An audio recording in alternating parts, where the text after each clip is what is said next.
Let's first consider increasing innovation. Falling or slow GDP growth has been a primary cause of stagnant incomes since the 2008 financial crisis.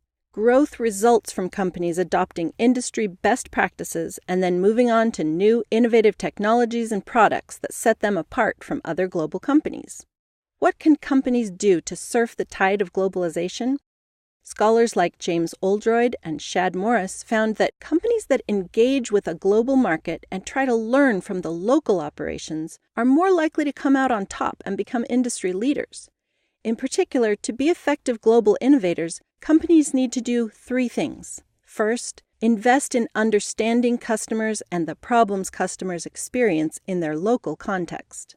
Second, reach across borders to learn best practices and innovative ideas from people who have dealt with similar problems in a different context.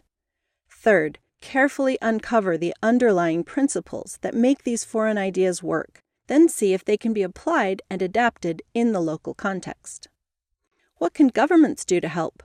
Governments can encourage innovation through business incubators, funding plans for startups, and by offering special visa programs for immigrants whose businesses create new jobs.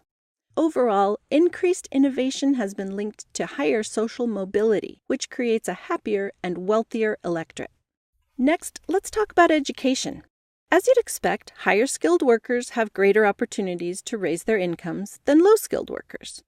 But companies and governments can do three things for low-skilled workers to help them transition into higher-skilled jobs. The first is to focus primary, secondary, and university education on skills that will be needed in the future. Too many youth spend their days learning skills that were needed in past decades, and too few are learning skills required by future high-growth jobs.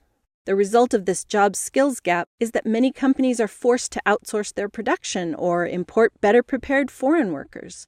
Frequent curriculum updates will better serve local students and companies. Second, a rigorous focus on improving the quality of teaching will transform student outcomes, whether education is provided free or not.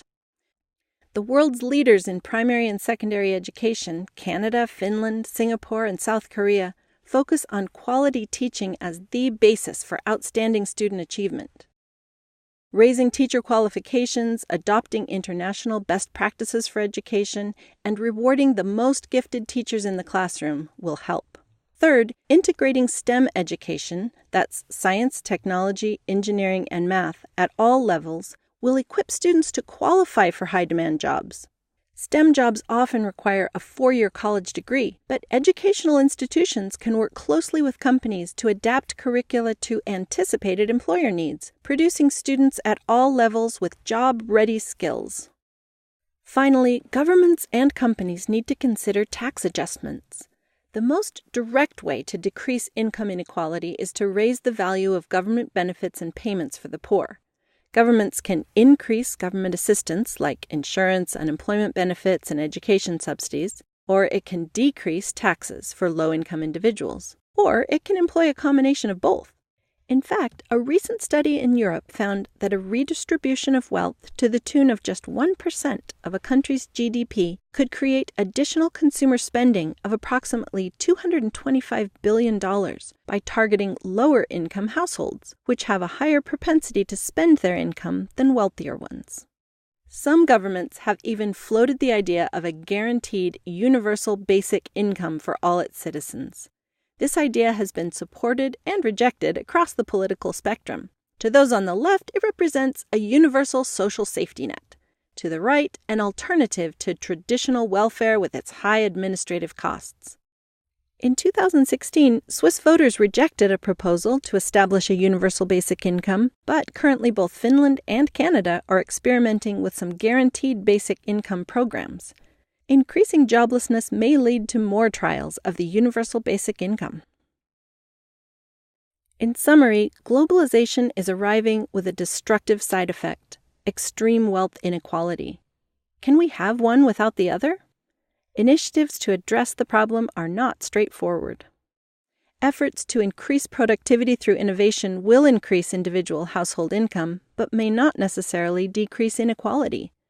targeted education is needed to transition students from disappearing low-skill jobs to emerging high-skill jobs.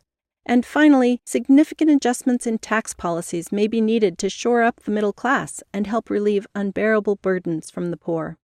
Remember, these efforts are important not only for those suffering in poverty or slipping out of the middle class.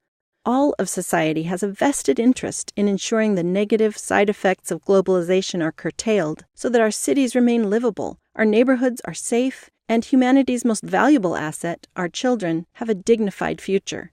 By addressing these issues now, we may all benefit from increased global prosperity.